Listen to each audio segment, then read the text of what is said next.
po sa inyong lahat mga idol. Kunting kaalaman lang po sa damong ito.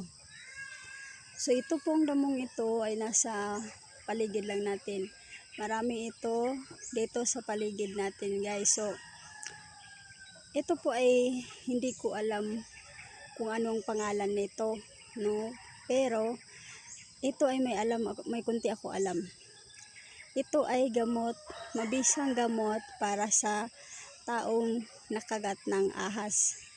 Ang gawin niyo po nito ay yung ugat niya, hugasan niyo mabuti, pamumuya niyo sa taong nakagat ng ahas at ipalunok niyo yung katas.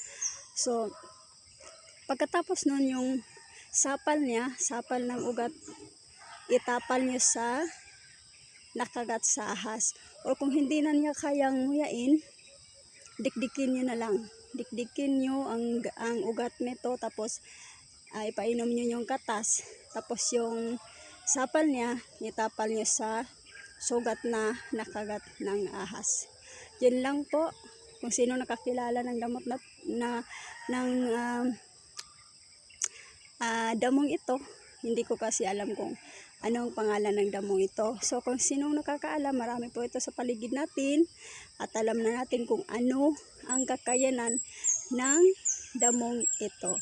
So salamat po at magandang araw sa lahat.